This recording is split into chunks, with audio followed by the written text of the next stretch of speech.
ஆளுநர் RN ரவி அவர்கள் பல்கலைக்கழக மசோதாக்கள் 10 மசோதாக்களை திட்டமிட்டு காலம் தாழ்த்தி கிடப்பில் போட்டிருந்தார்.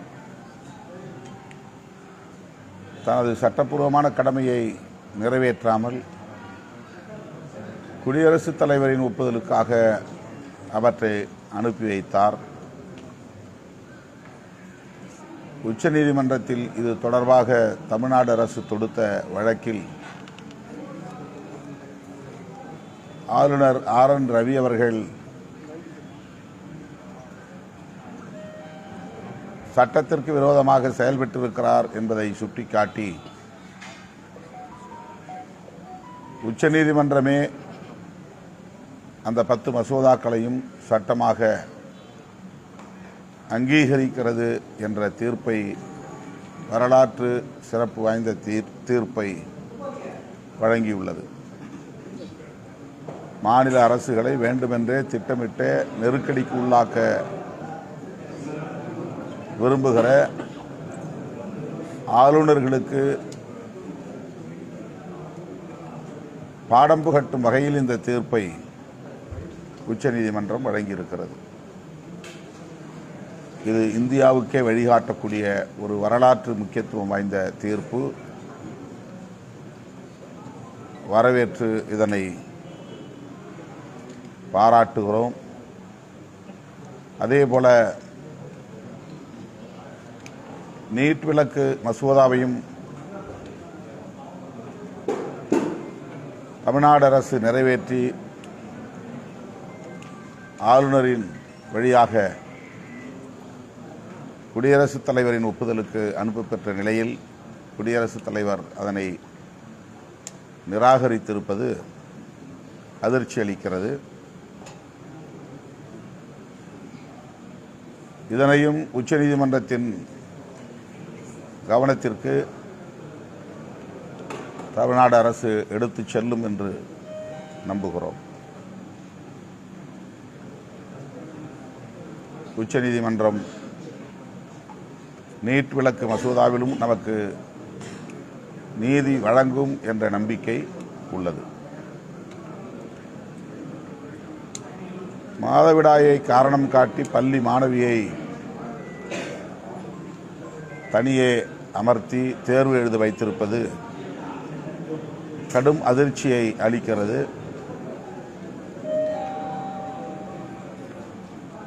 இதுபோன்ற பிற்போக்கான போக்குகள், நடவடிக்கைகள் பள்ளி வளாகங்களில் நிகழ்வது பெரும் கவலையை அளிக்கிறது. அதற்கு பொறுப்பானவர்கள் அனைவரின் மீதும் அரசு உரிய நடவடிக்கை எடுக்க வேண்டும் என்று விடுதலை சிறுத்தைகள் கட்சி வலியுறுத்துகிறது.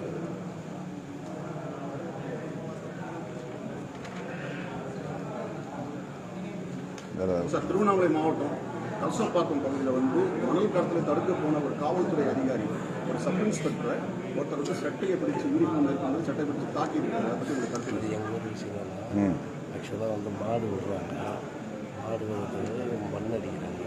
அதை ஒரு வக்கீல் போலீஸ் பிடிக்கிறாங்க. இதுக்கு பொது விஷயத்துக்கு தானே அப்படின்னு அவர் வன்னியர், இந்த மாடு விழுத்துறா வன்னியர் எஸ்சி விழுத்துறாங்க. அதனால் எஸ்ஐ தான் ஃபஸ்ட்டாக அடிக்கிறாங்க. வீடியோ யார் அடிக்கிறாங்க? அந்த வக்கீல். அவர் என்ன சொல்கிறாருன்னா, ஊர் விஷயத்துக்கு நீங்கள் மண் அடிக்கிறீங்க, என்ன பண்ணுறீங்க, கால்நடைக்கு ஏன் பண்ணுறீங்க? போலீஸ் எஸ்ஐ சட்டை பிடிக்கிறாங்களா? போலீஸ் எஸ்ஐ தான் சட்டை போலீஸ் சட்டையை பிடிச்சி தரலாம். இல்லை, பஸ்ஸில் போலீஸ் போயிட்டு அவருக்கு அடிக்கிறாங்க காட்டில். அதுக்கப்புறம் ஃபஸ்ட்டு எஸ்ஐ தான் நாகராஜ் தான் எஸ்ஐ. நம்ம ஆதமான போலீஸ் ஸ்டேஷன்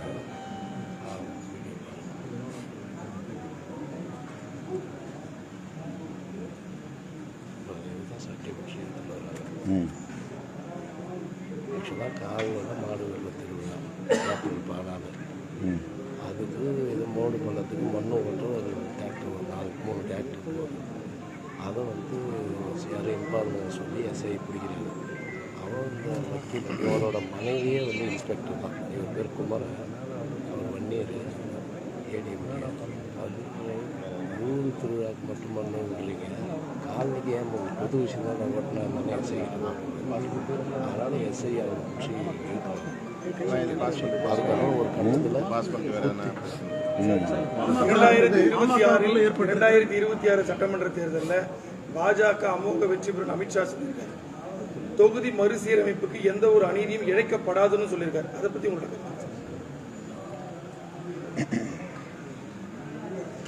தமிழ்நாட்டில் பாரதிய ஜனதா கட்சி முதலில் ஒரு கூட்டணியை உருவாக்கட்டும்.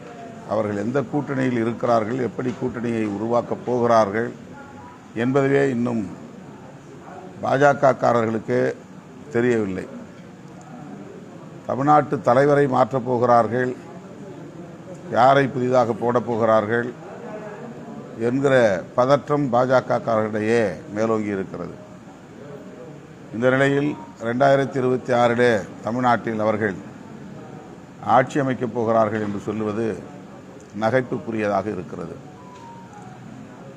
நாடாளுமன்ற மற்றும் சட்டமன்ற தொகுதிகளுக்கான மறுவரையறை நடந்தாக வேண்டும். அது தவிர்க்க முடியாதது. 50 ஆண்டுகள் கடந்துவிட்டன. ஆனால் மக்கள் தொகை கணக்கெடுப்பு நடத்தாமல் இந்த டீலிமிட்டேஷன் என்கிற மறுவரையறை நடத்துவது என்பது இயலாத ஒன்று. ஆகவே முதலில் மக்கள் தொகை கணக்கெடுப்பை நடத்த வேண்டும். அதுவும் சாதிவாரி அடிப்படையிலே அந்த கணக்கெடுப்பு நடத்தப்பட வேண்டும் என்பதை ஒன்றிய அரசுக்கு விடுதலை சிறுத்தைகள் கட்சி வேண்டுகோள் விடுக்கிறது. தமிழ்நாட்டை பொறுத்தவரையில் இன்றைக்கு ஒரு கூட்டணி உருவாக இருக்கிறது, அதாவது ஒரு வடிவமாக இருக்கிறது, ஒரு கூட்டணியாக இயங்குகிறது என்றால் அது திமுக தலைமையிலான மதசார்பற்ற முற்போக்கு கூட்டணி மட்டும்தான். மற்ற கட்சிகளெல்லாம் இன்னும் கூட்டணியை அமைப்பதற்கு வாய்ப்பில்லாத நிலையில் இருக்கிறார்கள், அல்லது கூட்டணியில் இடம்பெறுவதற்கு முயற்சித்துக் கொண்டிருக்கிறார்கள். திமுக தலைமையிலான மதசார்பற்ற முற்போக்கு கூட்டணிக்கு மாற்றாக அல்லது எதிராக இன்னும் எந்த கூட்டணியும் உருவாகவில்லை என்பதுதான் உண்மை. பாதுகாப்பு தமிழகத்தில் காவல்துறை அதிகாரிகளுக்கு பாதுகாப்பா இல்லாத நிலை இருக்கு. திருவண்ணாமலை சம்பவம், ஒரு மணல் தடுக்க போறாரு, அவர் வந்து சட்டையை பிடிச்சி யூனிஃபார்ம்லேயே வந்து அவர் தாக்கிறாங்க.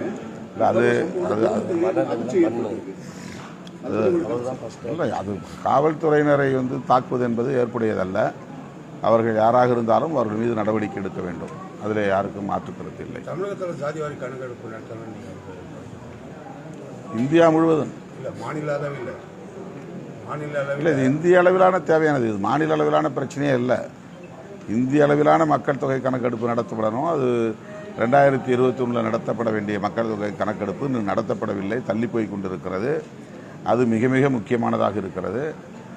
டீலிமிட்டேஷன் என்கிற நாடாளுமன்ற சட்டமன்ற தொகுதிகளுக்கான மறுவரையறை நடத்தப்பட வேண்டுமானால் மக்கள் தொகை கணக்கெடுப்பு முக்கியமாக நடத்தியே ஆக வேண்டும். அது சாதி வாரியாக எடுக்கப்பட வேண்டியது அவசியமானதாக இருக்கிறது. எனவே உடனடியாக சாதிவாரி அடிப்படையில் மக்கள் தொகை கணக்கெடுப்பை நடத்த வேண்டும். அந்த பணியை இந்திய ஒன்றிய அரசு மேற்கொள்ள வேண்டும் என்று வலியுறுத்துகிறோம். அது அவருடைய உட்கட்சி விவகாரம். பாட்டாளி மக்கள் கட்சியோட நிறுவன தலைவர் ஏற்றுட்டாரு. நீங்க உட்கட்சி விவகாரம்னாலும் அவங்க தந்தை மகனுக்குள்ள அதை எப்படி பார்க்குறீங்க? அதில் நான் கருத்து சொல்ல விரும்பவில்லை. தமிழ்நாட்டில் வந்து நீட் விலக்கு தேவை. ஆனால் தமிழக பொறுத்தவரை துணை பொறுத்தவரை நீட் விவகாரத்தில் மாறி மாறி போய் சொல்றாங்க. விஜய் வந்து ஒரு அறிக்கை கொடுத்திருந்தாரு. அவரோட கருத்து நீட் விலக்கு மசோதாவை நிறைவேற்றாமல் இருந்தால் அதை விமர்சிக்கலாம். ஒரு முறைக்கு 2 முறை நிறைவேற்றி ஒப்புதலுக்கு ஆளுநருக்கு அனுப்பி வைத்தால் அவர் அதை கிடப்பிலே போட்டு வைத்திருக்கிறார். அதை அவர் கிடப்பிலே போட்டதை விமர்சிக்காதவர்கள் நீட் விலக்கு மசோதாவுக்கு முன்முயற்சி எடுத்திருக்கிற அரசாங்கத்தை விமர்சிப்பது வேடிக்கையாக இருக்கிறது. இந்திய ஒன்றிய அரசுதான் இதில் தமிழ்நாட்டு மக்களுக்கு எதிராக செயல்படுகிறது. தமிழ்நாடு ஆளுநர் RN ரவி அவர்கள்தான் தமிழ்நாட்டு மக்களுக்கு எதிராக செயல்படுகிறார். அதை விமர்சிக்காமல் மசோதாவை கொண்டு வந்து அனைத்து முயற்சிகளையும் மேற்கொண்டு வருகிற மாநில அரசை விமர்சிப்பது வேடிக்கையாக இருக்கிறது. இவர்கள் யாருக்கானவர்கள் என்பதை இதிலிருந்து புரிந்து கொள்ளலாம். பாஜகவுடன் இனி கூட்டணியே வைக்க மாட்டேன்னு சொல்லிட்டு அதிமுக கூறியிருந்த நிலையில இப்போ ஒவ்வொருத்தரும் டெல்லிக்கு போயிட்டு பார்த்துட்டு வராங்க. நாளைக்கு அமித்ஷாவை எடப்பாடி பழனிசாமி போய் சந்திக்கிற மாதிரி ஒரு தகவல் வெளியாகிட்டு இருக்குது. அதுல என்ன உங்களுக்கு கருத்து? அதிமுக பாஜகவோடு தான் கூட்டணி அமைக்கும். பாஜக அதிமுக இல்லாமல் தேர்தலை சந்திக்காது. இது அனைவரும் அறிந்த உண்மை, எல்லோருக்கும் தெரிந்த உண்மை. அவர்கள் கூட்டணி அமைக்காமல் தனித்தனியே நின்றால்தான் நாம் ஆச்சரியப்பட வேண்டும். அவர்கள் கூட்டணி அமைக்கப் போகிறார்கள், அதுதான் நடக்கப் போகிறது. அது அதிமுகவுக்கு எந்த வகையிலும் பயன் தராது. அதிமுக ஏற்கனவே பாஜகவோடு தேர்தலை சந்தித்து அதில் பாடம் பெற்றிருக்கிறது. ஆனாலும் கூட அவர்கள் வேறு வழியில்லாமல் பாஜகவோடு தான் கூட்டணி அமைக்கும் நிலைக்கு தள்ளப்பட்டிருக்கிறார்கள். இது எல்லோரும் அறிந்த ஒரு உண்மை. கச்சத்தீவு விவகாரத்தில் வந்து தமிழக அரசு தவற நாடகம் போடுதுன்னு சொல்லி எதிர்க்கட்சி தலைவர் எடப்பாடி பழனிசாமி ஒரு குற்றச்சாட்டு வச்சிருக்காரு. நான் மறுபடியும் அதே பதில் தான் சொல்ல விரும்புகிறேன். கச்சத்தீவு சம்பந்தமாக இந்திய ஒன்றிய அரசுக்குத்தான் அதிகாரம் இருக்கிறது. என்ன முடிவெடுத்தாலும் இந்திய ஒன்றிய அரசு தான் எடுக்க வேண்டும். கச்சத்தீவை உண்மையிலேயே மீட்க வேண்டும் என்று எல்லோரும் விரும்பினால் இந்திய ஒன்றிய அரசுக்கு அனைவரும் சேர்ந்து அழுத்தம் கொடுக்க வேண்டும். இந்திய ஒன்றிய அரசுக்கு எந்த அழுத்தமும் கொடுக்காமல் திமுக மீதே விமர்சனம் வைப்பது அவர்களின் சுய லாப அரசியலுக்கான ஒரு அணுகுமுறை. அவ்வளவுதான்.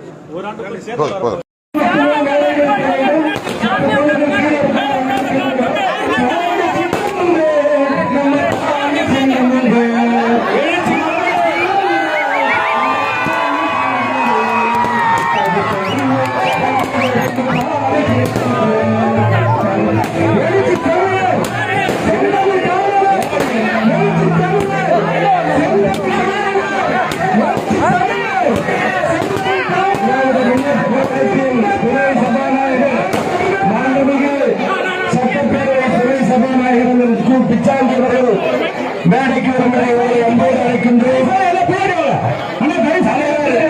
எழுச்சி தமிழர் அவர்களோடு சட்டப்பேரவை துணைத் தலைவர் விடுங்க, தலைவருக்கு வழிவிடுங்க.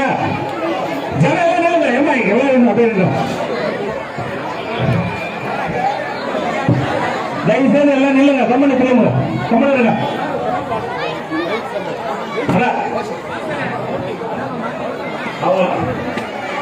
நம் மண்ணின் மைந்தர் சபாநாயகர் பிச்சாண்டியை எழுச்சி தமிழர் அவர்கள் வரவேற்றுகிறார். தயவுசெய்து பொறுப்பாளர்கள் இங்க வாங்க, எல்லாம் இங்க வந்துருங்க. தமிழக சட்டப்பேரவையின் துணை சபாநாயகர் மேடையை பொறுப்பாளர்கள்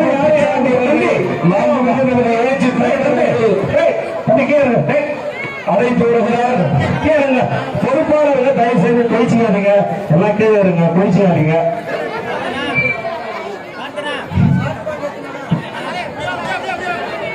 பயவிடுங்க, இருங்க இருங்க,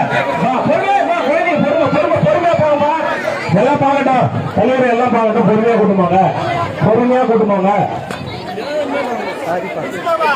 இருங்க இருங்க இருங்க இருங்க.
ஐயாவோட கூட்டம் எதுக்கு 4 பேர் தான் நிக்கிறோம்.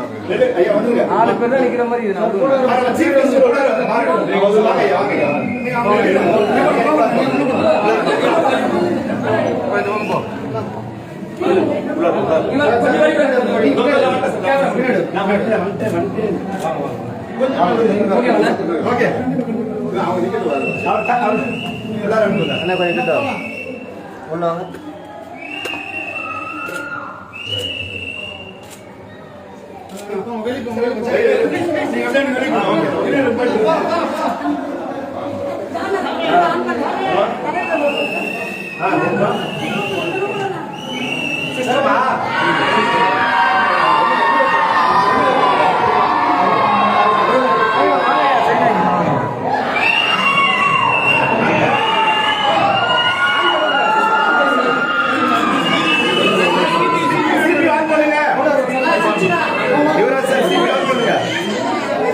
முன்னாடி பார்த்த மாதிரி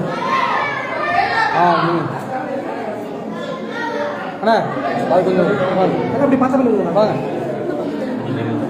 உள்ள வந்துருக்கேன்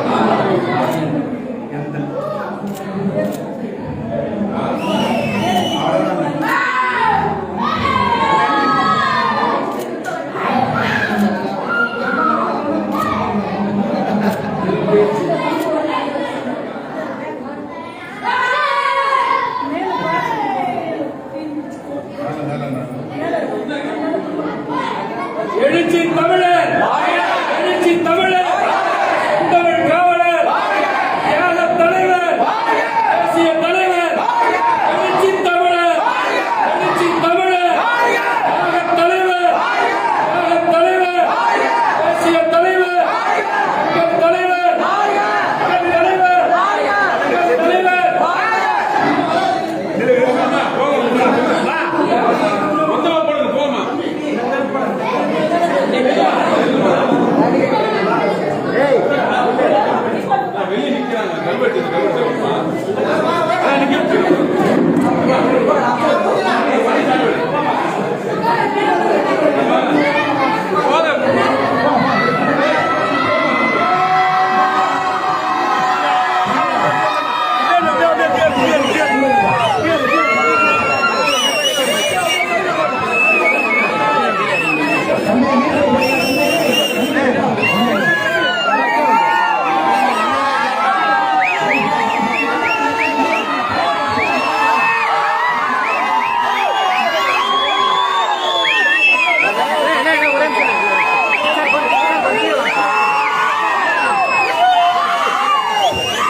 எழுச்சி தமிழர் செந்தமிழ் காவலர் வாழும் அம்பேத்கர் எழுச்சி தமிழர் அவர்கள் நூலகத்தின் படிப்பகத்தையும் திறந்துவிட்டு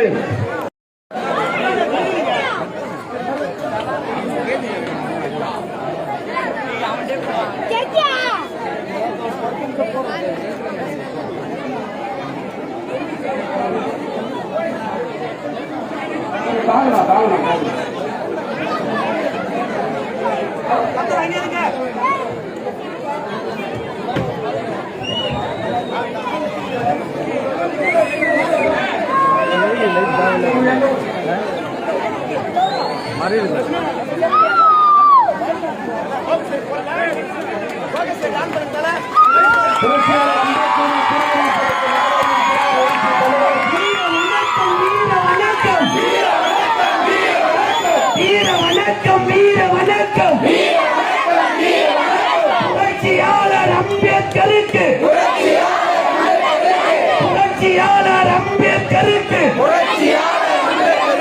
விடுதலை சிறுத்தைகளின் வீர வணக்கம். இப்போது நாங்கள் நாடுகள் அல்ல, இழிச்ச வாயர் கூட்டமும் அல்ல, சீறி பாயும் சிறுத்தைகள் நாங்கள், எழுச்சி தமிழரின் போர்படை நாங்கள், அடங்க மறுப்போம் அத்து மீறுவோம், திமிரி எழுவோம் திருப்பி அடிப்போம் செய்கிறார்.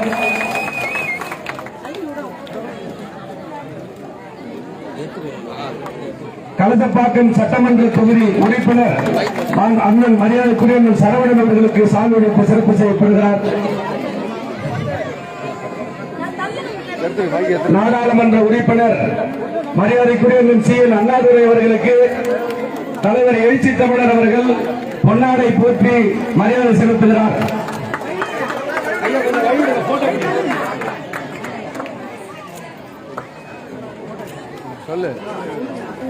மாவட்ட செயலாளர் அக்கா வளர்மதி அவர்கள் தமிழ்நாடு சட்டப்பேரவை துணை சபாநாயகர் பிச்சாண்டி அவர்களுக்கு சால்வடைப்பு சிறப்பு செய்யப்படுகிறார்.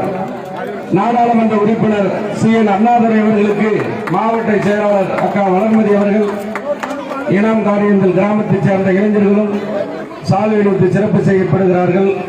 கலசப்பாக்கம் சட்டமன்ற உறுப்பினர் அண்ணன் சரவணன் அவர்களுக்கு மாவட்ட செயலாளர் அக்கா வளர்மதி அவர்கள் இனாம் காரியத்தில் கிராமத்து இளைஞர்கள் சால்வை நிறுத்தி சிறப்பு செய்யப்படுகிறார்கள்.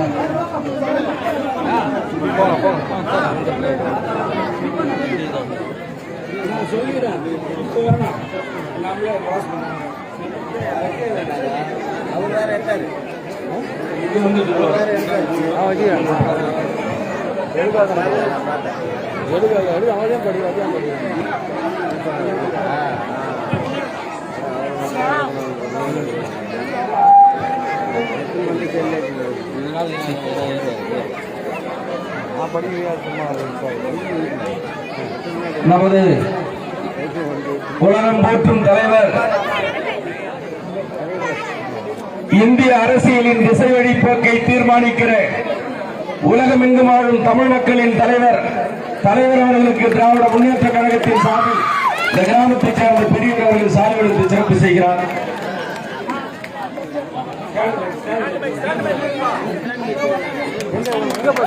மாவட்ட செயலாளர் வீரமணி அவர்கள் நமது தலைவர் அவர்களுக்கு சால்வடைப்பு சிறப்பு செய்யப்படுகிறார். இளந்தாரி என்ற கிராமத்தைச் சேர்ந்த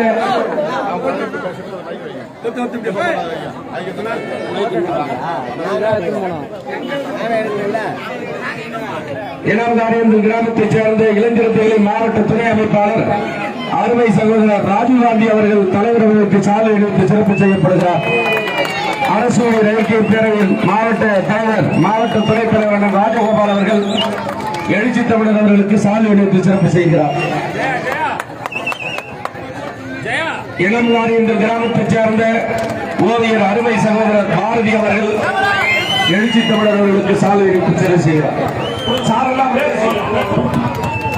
அடுத்தபடியாக நெல்லை ஆம்புலன்ஸ் சுரேஷ் அவர்கள் எழுச்சி தமிழருக்கு சாலை வழங்குகிறார். அடுத்தபடியாக இனங்காண்டில் சேர்ந்த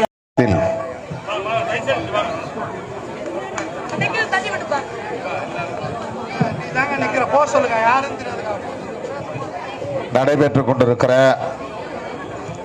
புரட்சியாளர் அம்பேத்கர் நூலகம் மற்றும் படிப்பகம் திறப்பு விழாவை தலைமையேற்று நெறிப்படுத்திக் கொண்டிருக்கிற இளங்கவி கா இளங்கோவன் அவர்களே, அனைவரையும் வரவேற்று உரையாற்றி சிறப்பித்திருக்கிற நமது கட்சியின் மைய மாவட்ட செயலாளர்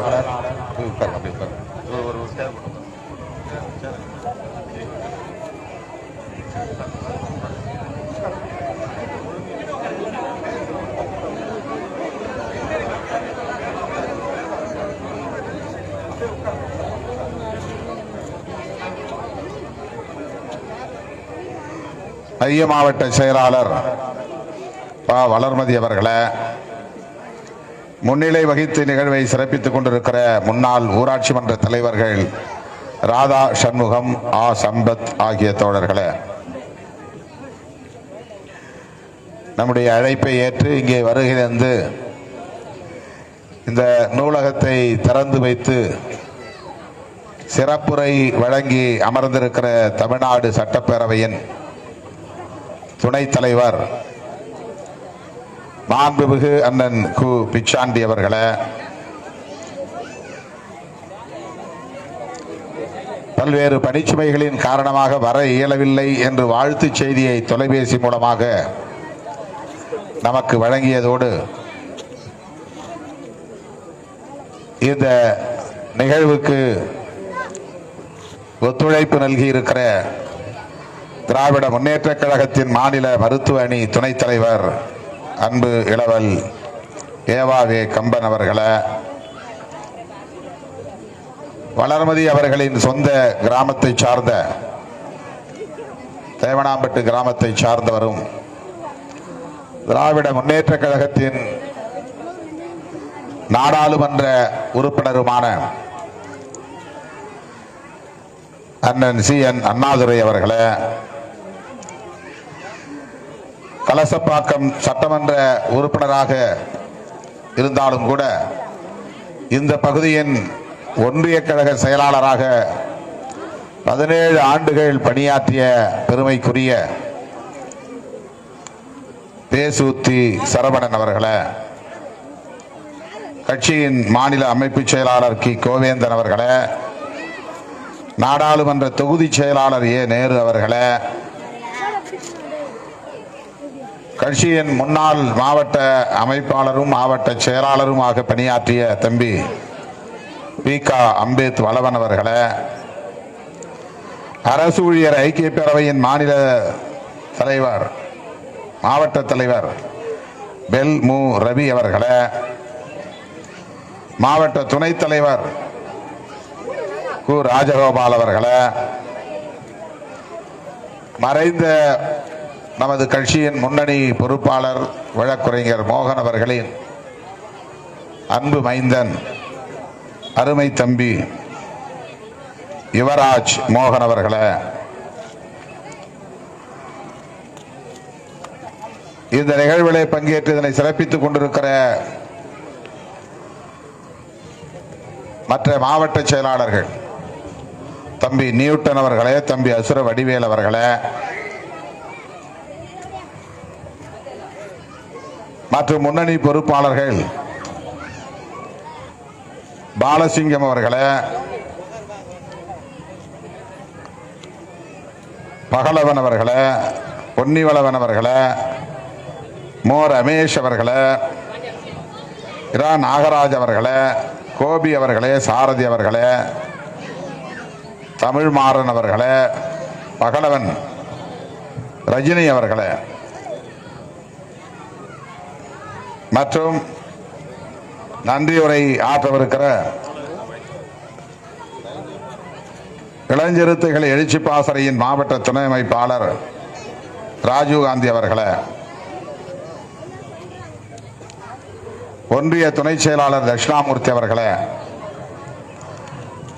மாவட்ட அமைப்பாளர் மு சதீஷ்குமார் அவர்களே, முகாம் செயலாளர் விஜயராஜ், துணை செயலாளர் வெங்கட்,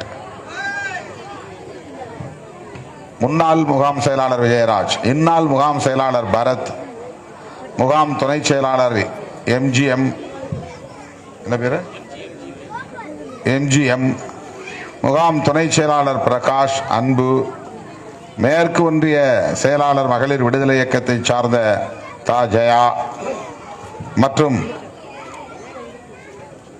திரு முனியன் உள்ளிட்ட இந்த கிராமத்தை சார்ந்த ஒன்றியத்தை சார்ந்த பொறுப்பாளர்களே,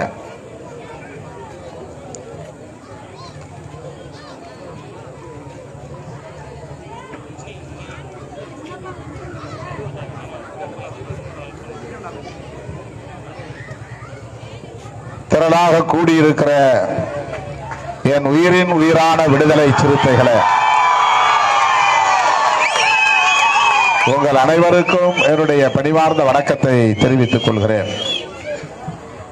4 மணிக்கே தொடங்கி இருக்க வேண்டும். தவிர்க்க முடியாத சூழலில் சற்று காலம் தாழ்ந்து தொடங்க நேர்ந்தது. அனைவரும் பொறுத்தருள வேண்டுகிறேன். பல்வேறு பணிச்சுமைகளுக்கு இடையிலே நம்முடைய அழைப்பை ஏற்று நம்முடைய சட்டப்பேரவையின் துணைத் தலைவர் முன்னாள் அமைச்சர் அண்ணன் கு பிச்சாண்டி அவர்களும் நம்முடைய நாடாளுமன்ற உறுப்பினர், சட்டமன்ற உறுப்பினர் ஆகியோரும் இங்கே வருகை தந்திருக்கிறார்கள். அவர்கள் வருகை தந்து இந்த நிகழ்வை சிறப்பித்ததற்காக முதலில் அவர்களுக்கு அது நெஞ்சார்ந்த நன்றியை உரித்தாக்குகிறேன். வளர்மதி அவர்களுக்கு ஒரு வேண்டுகோள். நம்முடைய அண்ணன் பிச்சாண்டி அவர்களும், நாடாளுமன்ற உறுப்பினர் சி என் அண்ணாதுரை அவர்களும், சட்டமன்ற உறுப்பினர் பேசூத்தி சரவணன் அவர்களும் இந்த நிகழ்ச்சியிலே பங்கேற்றது நமக்கு பெருமை அளிக்கக்கூடிய ஒன்று. எனவே புதிதாக ஒரு கல்வெட்டு நீங்கள் அடித்து அந்த படிப்பகத்திலே பதிவு செய்ய வேண்டும். அவர்கள் வந்தது பதிவாக வேண்டும். நீங்கள் ஏற்கனவே தயாரித்த கல்வெட்டோடு அது அமைந்து விட்டது. எனவே விரைவில் 2 நாட்களில் அவர்களும் பங்கேற்ற நிகழ்வு, அது ஒரு வரலாறு. 20 வருஷத்துக்கு பின்னால், 40 வருஷத்துக்கு பின்னால் இவங்கெல்லாம் வந்தாங்கங்கிறது நம்முடைய தோழர்களுக்கு தெரியணும். இவர்கள் வந்து இந்த நிகழ்ச்சியிலே பங்கேற்றார்கள், இத்தனை மணி நேரம் இருந்தார்கள் என்பது ஒரு முக்கியமான நிகழ்வு. நீண்ட நேரம் நான் எடுத்துக்கொள்ள விரும்பவில்லை. நான் நெடுந்தூரம் பயணம் செய்ய வேண்டும். இன்றைக்கு திருமண நிகழ்ச்சி ஒன்றிலே பங்கேற்பதற்காக நான் இசைவளித்திருந்த சூழலில் வளர்மதி அவர்கள் 2 நாட்களுக்கு முன்புதான் வந்து என்னிடத்தில் இப்படி ஒரு நிகழ்வு இருக்கிறது, அதிலே நீங்கள் பங்கேற்க வேண்டும், எல்லாம் வேலை முடிந்து விட்டது, நீண்ட நாள் காத்திருக்கிறோம், நீங்கள் தான் வந்து அடிக்கல் நாட்டி அதை தொடங்கி வைத்தீர்கள், எனவே இந்த நிகழ்வில் பங்கேற்க வேண்டும் என்று கேட்டபோது நான் சற்று தயங்கினேன். ஒரு நிகழ்ச்சிக்கு வந்தால் 30 நிகழ்ச்சியை ஏற்பாடு செய்து ஒரு நாள் முழுவதும் என்னை இழுத்தடிக்கிறீர்கள், இதுவே வேலையாகிவிட்டது. எனவே இது மாதிரியான கிளை நிகழ்ச்சிகளுக்கெல்லாம் நான் ஒப்புதல் தர மாட்டேன் என்று ஏற்கனவே சொல்லியிருந்தேன். அதனால் தயங்கித்தான் வந்து என்னிடத்தில் அவர் கேட்டார். இருந்தாலும் இது ஒரு நிகழ்ச்சியை தவிர வேறு நிகழ்ச்சி இருக்காது, நீங்கள் திருமணத்தை முடித்துவிட்டு 4 மணிக்கு வந்தால் 1 மணி நேரத்தில் உங்களை நாங்கள் அனுப்பிவிடுவோம் என்றெல்லாம் அவர் வாக்குறுதி கொடுத்து என்னிடத்திலே இசைவை பெற்றார். இது ஒரு கனவு திட்டம்தான். நம்முடைய கோவேந்தன் அவர்கள் சொன்னதைப் போல இது ஒரு கனவு திட்டம். ஒவ்வொரு ஊரிலும் ஒரு படிப்பகம் அமைக்கப்பட வேண்டும். இளம் தோழர்கள், அதாவது இளம் தலைமுறையை சார்ந்தவர்கள், அவரவர் வீட்டிலே உட்கார்ந்து படிப்பதற்கு வசதி இல்லாத நிலையில் இது போன்ற ஒரு பொது இடம் இருந்தால் இரவு நேரத்திலே 7 மணிக்கு மேல் 8 மணிக்குள்ளாக அல்லது 9 மணி வரையில் அந்த படிப்பகத்திலே உட்கார்ந்து படிப்பதற்கு வாய்ப்பாக இருக்கும். அவர்கள் பாடப்புத்தகத்தை படிப்பதற்கு கூட ஒரு மோட்டிவேஷன் தேவைப்படுகிறது. சில நேரங்களில் வீட்டிலே அமர்ந்து நம்மால் படிக்க முடியாது. ஏனென்றால் வீடு என்பதே நமக்கு ஒரே 10க்கு 10 அளவான இடமாகத்தான் இருக்கும். அதுதான் வரவேற்பறை, அதுதான் சமையலறை, அதுதான் படுக்கை அறை, அதுதான் நமக்கு எல்லாமே. அந்த இடத்துல உட்கார்ந்து படிக்க முடியாது. நான் பள்ளிக்கூடம் படிக்கிற நேரத்தில் வீட்டுக்குள்ள அம்மா சமைக்கிற போது அந்த வீடு முழுக்க புகை மூட்டம் வந்துடும். ஏன்னா அடுப்பு விறகு எரிச்சு தான் சமைப்போம். விறகு போட்டு அடுப்பை எரிக்கும் போது வீடு முழுக்க புகை சூழ்ந்துடும். உள்ளே உட்கார்ந்து நம்மளால் படிக்க முடியாது. இப்போ வீதியில் இருக்கிற விளக்கு வெளிச்சத்தில் உட்கார்ந்து படிக்கணும். இந்த விளக்கு வெளிச்சத்தில் எக்கச்சக்கமான கொசு, நிறைய காட்டுப்பூச்சிகள்லாம் பறக்கும். பல நேரங்களில் தேல்லாம் கடிச்சிடும். கீழே ஊறிட்டு தேல் கடிக்கும். அது பல முறை தேல் கொட்டியிருக்கு எனக்கு. அந்த மாதிரி வீதி விளக்கிலே, தெரு விளக்கிலே உட்கார்ந்து படிக்கிற ஒரு நிலையெல்லாம் இருந்தது. இன்றைக்கும் கூட வீட்டுக்குள்ளே உட்கார்ந்து படிக்கிற அளவுக்கு தனியே ஒரு அறை நமக்கு அமைதியாக கிடைக்குமா என்றால் கிடைக்காது. பெரும்பாலான வீடுகள் சின்ன வீடுகள் தான், குடிசைகள் தான்.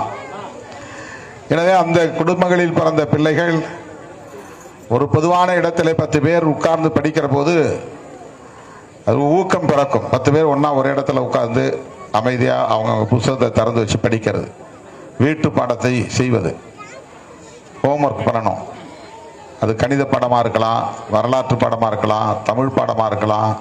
வாதியார் வீட்டு பாடம் கொடுத்துருப்பாரு, போயிட்டு இன்னைக்கு நைட்டு எழுதிட்டு நாளைக்கு காட்டுன்னு. பெரும்பாலான பிள்ளைகள் வீட்டு பாடம் செய்யாமலே பள்ளிக்கூடத்துக்கு போய் வாதியார்கிட்ட அடி வாங்குறது உண்டு. அதற்கு காரணம் இது போன்ற ஏதுவான வசதிகள் இல்லாமல் இருப்பது தான். எனவே ஒரு ஊருக்கு ஒரு கோவில் இருக்க வேண்டும் என்பதை விட ஒவ்வொரு ஊரிலும் ஒரு படிப்பகம் இருக்க வேண்டும். அது ரொம்ப முக்கியமானது. பொது இடம் கிடந்தா அதை ஆக்கிரமிச்சு அதில் கட்சி அலுவலகத்தை கட்டலாம், அல்லது ஏதாவது ஒரு பொதுவாக கட்சி சார்பிலே அந்த இடத்தை ஆக்கிரமித்துக் கொள்ளலாம் என்பது சிலருக்கு உண்டு. அப்படி செய்யாமல், கட்சி அடையாளங்கள் இல்லாமல் எல்லோருக்கும் பொதுவாக பயன்படக்கூடிய ஒரு படிப்பகம் தேவைப்படுகிறது. இப்போ பொது இடம் இருக்கு அப்படின்னா அந்த இடத்துல நமக்கு ஒரு படிப்பகம் வேணும். நூலகம் என்பது கூடுதலான ஒரு தேவை. படிப்பகங்கிறது ஒரு ஹால் இருந்தாலே போதும். விளக்கு வெளிச்சத்தோட, ஃபேன் வசதியோட 10 பிள்ளைகள் ஒரே நேரத்தில் உட்கார்ந்து படிப்பதற்கு ஒரு படிப்பகம் தேவை. அதனால்தான் நான் 6000 கிராமங்களில் ஒரு ஊராட்சிக்கு ஒன்று என்கிற அடிப்படையில் கூட இல்லாமல் 2 ஊராட்சிக்கு ஒன்று என்கிற அடிப்படையில் ஜெய்பீம் ஃபவுண்டேஷன் சார்பாக இந்த அம்பேத்கர் படிப்பகங்களை உருவாக்க வேண்டும் என்கிற ஒரு திட்டத்தை நாம் அறிவிப்பு செய்தோம். அதற்கு கமிட்டிலாம் போட்டோம். நம்ம தோழர்கள் கமிட்டியில் உறுப்பினராக போடணும்னு சண்டை போடுவாங்க. கமிட்டியை போட்ட பிறகு எந்த வேலையும் செய்ய மாட்டாங்க. ஒரு கமிட்டியை போட போறோம்னு நம்ம அறிவிச்சோம்னா என் பேர் ஏன் இல்லை அப்படின்னு சண்டைக்கு வருவாங்க. சரி, எல்லாத்தையும் இப்போ கமிட்டியில் போட்டு முடிச்சுட்டாக்க அதுக்கப்புறம் அவங்க வேலை செய்ய மாட்டாங்க. அப்போ நேராக மேடைக்கு தான் வருவாங்க. அந்த மேடையில் நான் அந்த கமிட்டியில் மெம்பர் அப்படிம்பாங்க. இந்த மாநாட்டுக்கு கூட அப்படி தான் கமிட்டியை போட்டு படாத பாடுபட்டோம். என் பேர் போடல, உன் பேர் போடல, அவங்க பேர் போடல, ஆனால் வேலை நடக்காது. அந்த மாதிரி தான் இப்போ இந்த படிப்பகமும் ஒரு தேக்க நிலையில் இருக்கிறது. அதை எப்படியாவது நாம் நடைமுறைப்படுத்தியாக வேண்டும். அந்த வகையில் இது ஒரு செயல் திட்டமாக அறிவிப்பதற்கு முன்பே இந்த ஊரில் ஒரு படிப்பகத்தை கட்ட வேண்டும் என்கிற எண்ணம் வளர்மதி அவர்களுக்கும், வளர்மதியோடு இருக்கக்கூடிய தோழர்களுக்கும், முன்னணி பொறுப்பாளர்களுக்கும், இந்த கிராமத்தை சார்ந்த அனைவருக்கும் இருந்திருக்கிறது என்பது பாராட்டுதலுக்குரியது. அந்த வகையில் இன்றைக்கு வெறும் ஷெட்டு போட்டு இதுதான் படிப்பகம்னு காட்டாம, ஒரு கூரையை போட்டு இதுதான் படிப்பகம்னு சொல்லாம, ஒரு நல்ல கான்கிரீட் கட்டிடத்தை கட்டி அதை திறந்து வைக்கக்கூடிய ஒரு வளர்ச்சி மகிழ்ச்சி அளிக்கிறது.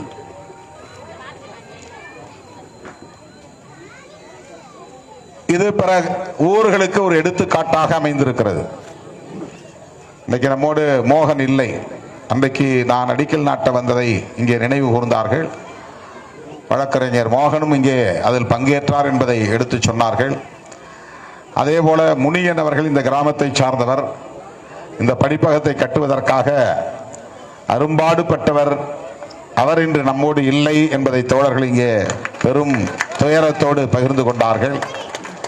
அடிக்கல் நாட்டு விழாவிலே பங்கேற்ற மோகன் அவர்களுக்கும், இந்த படிப்பகத்தை கட்டியே தீர வேண்டும் என்று அரும்பாடுபட்ட முனியன் அவர்களுக்கும் இந்த நேரத்தில் எனது வீர வணக்கத்தை செலுத்துகிறேன்.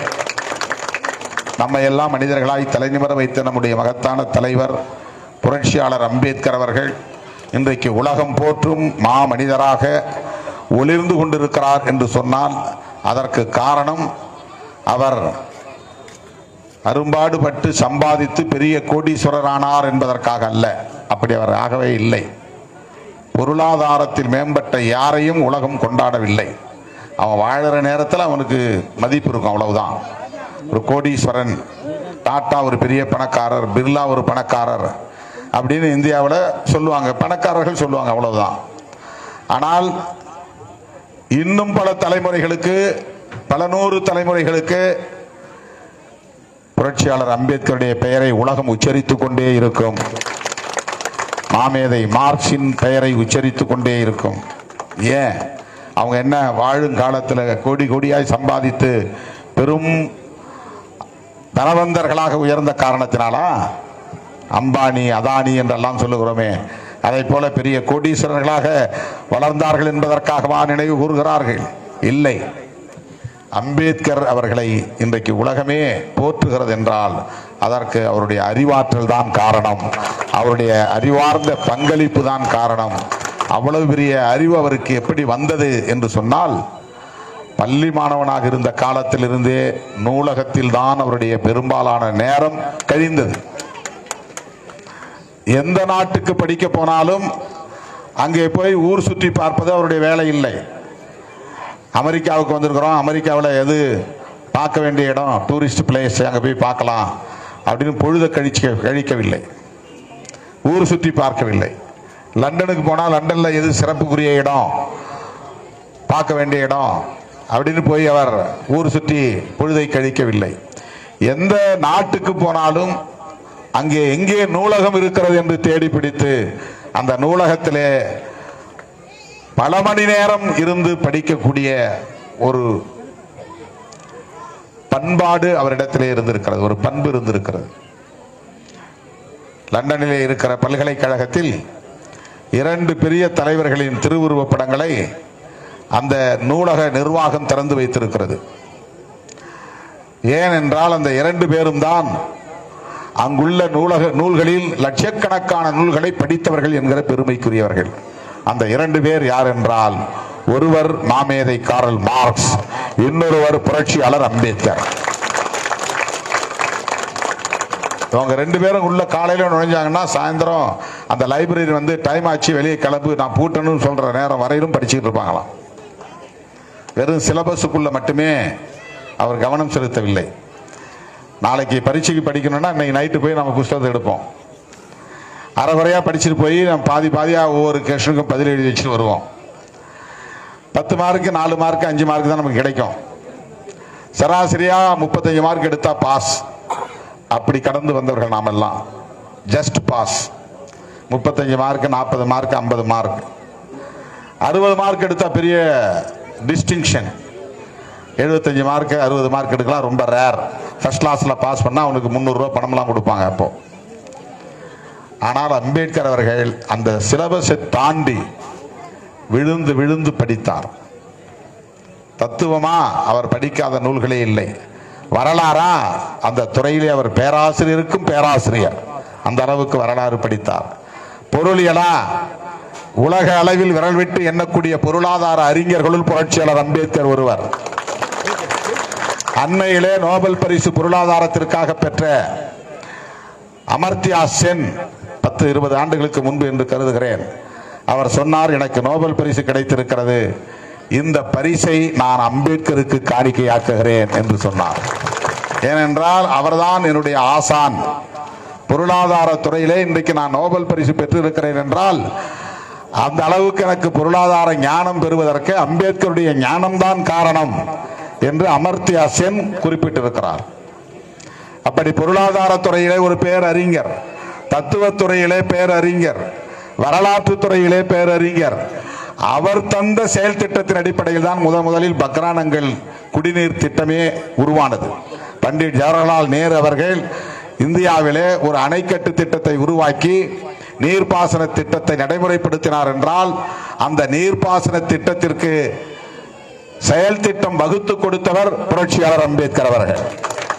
நீரியல் துறையில் அவர் பேரறிஞர்.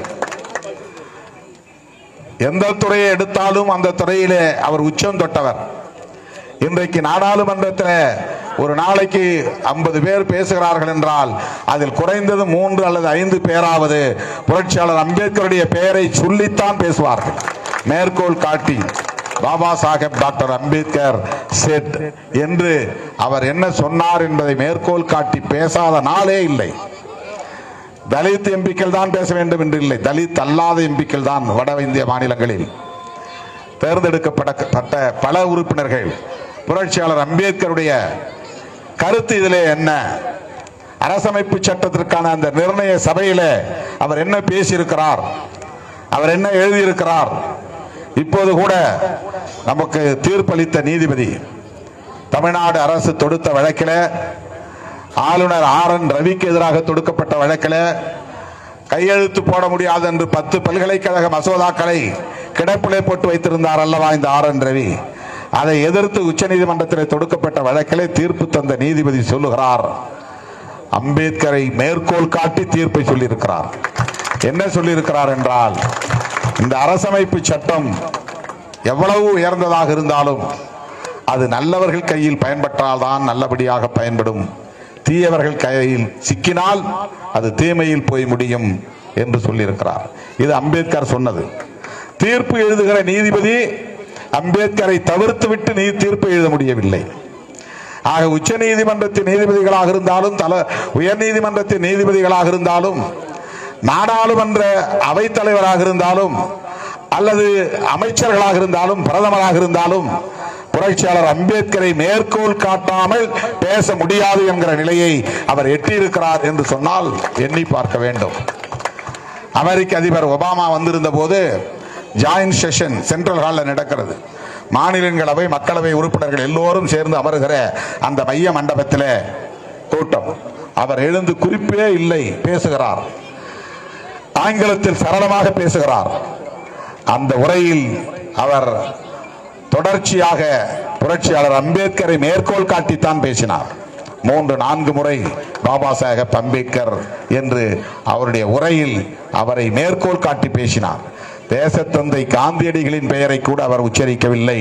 ஆனால் ஒரு புதிய தேசத்தை கட்டமைப்பதற்கு அரசமைப்பு சட்டத்தை வழங்கிய புரட்சியாளர் அம்பேத்கர் அவர்களின் பெயரை அவர் உச்சரிக்கக்கூடிய நிலை இருக்கிறது. ஐநா பேரவை என்பது அமெரிக்காவிலே இருக்கிறது, நியூயார்க்கில். அதுதான் ஜெனரல் கவுன்சில், பொது பேரவை அங்கேதான் இருக்கிறது. உலக நாடுகள் பங்கேற்கக்கூடிய தலைவர்கள் பங்கேற்கக்கூடிய அவை. ஜெனீவாவிலே இருப்பது சர்வதேச மனித உரிமைகள் சபை. இதுபோல பல சபைகளுக்கு பல்வேறு நாடுகளில் மன்றங்கள் இருக்கின்றன, அவைகள் இருக்கின்றன. ஆனால் நியூயார்க்கில் இருக்கிற நாடு ஐநா பேரவை. அந்த ஐநா பேரவையிலே ஒரு தலைவருக்கு இந்தியாவிலே பிறந்த நாள் கொண்டாடியது என்றால் அந்த பெருமைக்குரிய தலைவர் புரட்சியாளர் அம்பேத்கர் தான். 125வது பிறந்த நாள், 125வது பிறந்த நாள். ஐநா பேரவையில் கிட்டத்தட்ட 200 நாடுகள் உறுப்பு நாடுகளாக அங்கம் வகிக்கக்கூடிய பேரவை அது. அங்கே இந்தியாவை சார்ந்த ஒரு தலைவர் என்று கொண்டாடவில்லை, உலகம் போற்றும் ஒரு தலைவர் என்கிற அடிப்படையிலே புரட்சியாளர் அம்பேத்கரின் பிறந்த நாளை கொண்டாடினார்கள். இத்தாலியிலே ஒரு பல்கலைக்கழகத்தில் அவருடைய சிலையை திறந்து வைத்திருக்கிறார்கள். ஐரோப்பிய நாடுகளில் பல இடங்களில் அவருடைய சிலைகள் திறந்து வைக்கப்பட்டிருக்கின்றன, படங்கள் திறந்து வைக்கப்பட்டிருக்கின்றன. இன்றைக்கு இந்தியாவிலே ஹைதராபாத்தில் தெலுங்கானா மாநிலத்தில் 125 அடி உயரத்திலே அவருக்கு சிலை நிறுவப்பட்டிருக்கிறது. ஆந்திர பிரதேசத்தில் விஜயவாடாவில் புரட்சியாளர் அம்பேத்கர் அவர்களுக்கு 125 அடி உயரத்தில் சிலை நிறுவப்பட்டிருக்கிறது. தேசத்தந்தை என்று போற்றப்படக்கூடிய காந்தியடிகளுக்கு கூட இவ்வளவு சிறப்பு இல்லை. அவருடைய பேச்சும் எழுத்தும் இந்திய மொழிகள் அனைத்திலும் அவரவர் விருப்பப்படி மொழிபெயர்த்து கொண்டார்கள். ஆனால் ஒரு அரசாங்கமே பொறுப்பெடுத்து ஒரு தலைவரின் பேச்சையும் எழுத்தையும் இந்தியாவில் உள்ள எல்லா மொழிகளிலும் மொழியாக்கம் செய்தார்கள் என்றால் அந்த பெருமைக்குரியவர் புரட்சியாளர் அம்பேத்கர் அவர்கள் தான். எல்லா மொழிகளிலும் அவருடைய பேச்சுக்களும் எழுத்துக்களும் மொழியாக்கம் செய்யப்பட்டிருக்கின்றன. இன்றைக்கு தமிழ்நாடு முதலமைச்சர் அண்ணன் தளபதி ஸ்டாலின் அவர்கள் அம்பேத்கரின் ஆக்கங்கள் என்கிற பெயரில் அவருடைய அத்தனை புத்தகங்கள், அவருடைய பேச்சுக்களையும் எழுத்துக்களையும் தமிழ் வளர்ச்சித்துறையின் சார்பில் தமிழ்நாடு அரசு இன்றைக்கு வெளியே கொண்டு வந்திருக்கிறது. இவ்வளவு பெருமையும் புரட்சியாளர் அம்பேத்கருக்கு ஏன் கிடைத்தது, எப்படி கிடைத்தது என்றால், அவர் வெறுமன மேம்போக்காக மேடைகளில் பேசிவிட்டு போனவர் அல்ல. அரசியலுக்காக அவர் தொண்டர்களை வயப்படுத்துவதற்காக எழுதியவர் அல்ல. ஒரு புதிய தேசத்தை கட்டமைப்பதற்காக சிந்தித்தவர், எழுதியவர். உலகமெங்கும் ஒடுக்கப்பட்டு கிடக்கிற அனைவரின் விடுதலைக்காகவும் சிந்தித்தவர். அதற்கெல்லாம் அடிப்படை காரணம் அவர் சிலபஸை தாண்டி போய் படித்ததுதான். எனவே மாணவர்களுக்கு நீங்கள் அப்படி ஒரு ஊக்கத்தை தர வேண்டும். உன் சிலபஸுக்குள்ளே கிடக்காத. சயின்ஸ்னா சயின்ஸ் ஒன்று சிலபஸை தாண்டி படிக்கணும். பிசிக்ஸ்னா பிசிக்ஸை தாண்டி நீங்க படிக்கணும், சிலபஸை தாண்டி. கல்வியை அதை ஒரு வேட்கையோடு படிக்க வேண்டும், வெறியோடு படிக்க வேண்டும், இரவு பகலாக படிக்க வேண்டும், படிக்கிற பழக்கத்தை ஊக்கப்படுத்த வேண்டும்.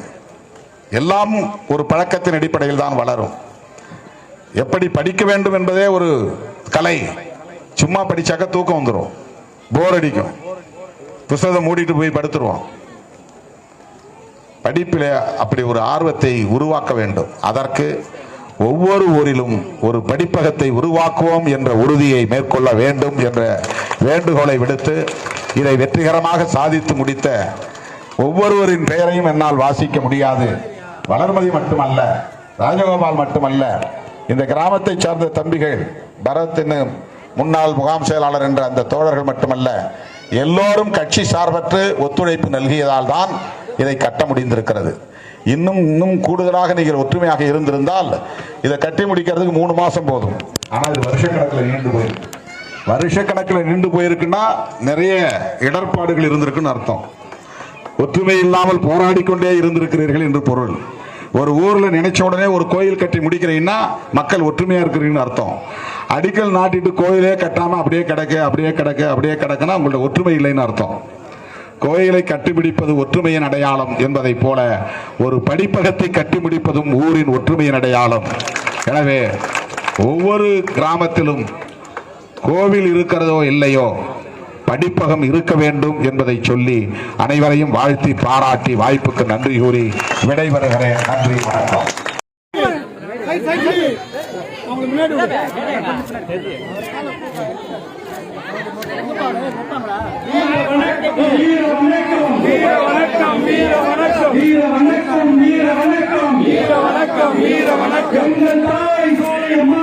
எங்கள் தாய் சோலையம்மாளுக்கு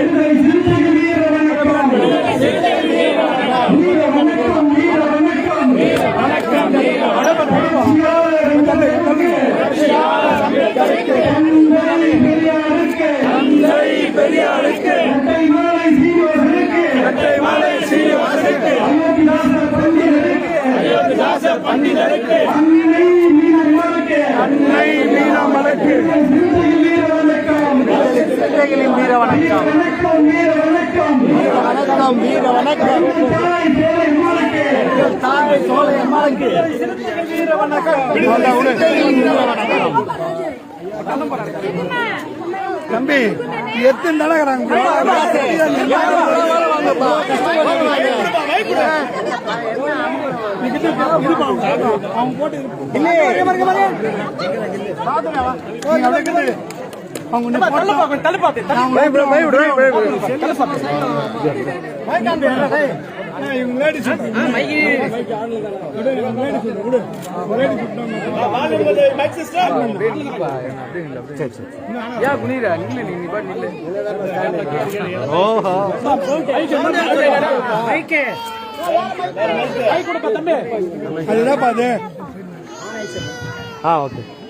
சவுண்ட் வால்யூம் ஏத்துப்பா.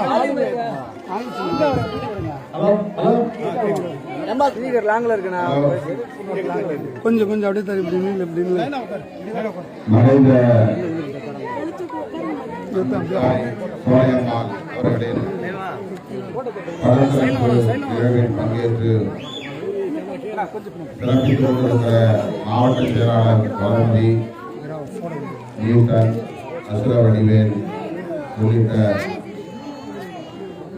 மாவட்ட பொறுப்பாளர்களே, சோலையம்மாள் அவர்களை சோலையம்மாள் அவர்களை இழந்து வாழுகிற அவருடைய கணவர் பிள்ளைகள் பழனி, செல்வம், ராமராஜ், முருகன், வெண்ணிலா நாகராஜ், பத்மா நாகராஜ் மற்றும் ராஜீவ் காந்தி ஆகிய தோழர்களே, உங்கள் அனைவருக்கும் என்னுடைய வணக்கத்தை தெரிவித்துக் கொள்கிறேன்.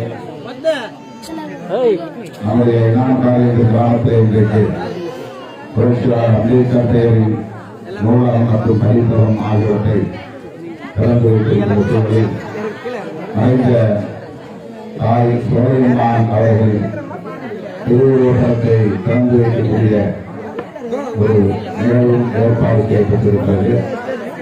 அந்த தாயின் படத்தை திறந்து வைத்து அவருக்கு அனைவரும் அஞ்சலி செலுத்தியிருக்கிறோம். அவரை இழந்து வாழுகிற அவருடைய குடும்பத்தினர், உற்றார் உறவினர் அனைவருக்கும் எனது ஆழ்ந்த இரங்கலை தெரிவித்து அன்னை சோலையம்மாள் அவர்களுக்கு எனது சும்மாந்த வீர வணக்கத்தை செலுத்தி விடைபெறுகிறோம். நன்றி, வணக்கம்.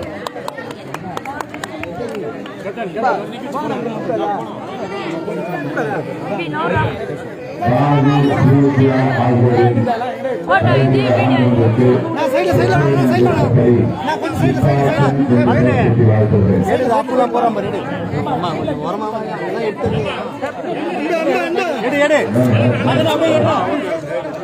ஒரு கூட தவிர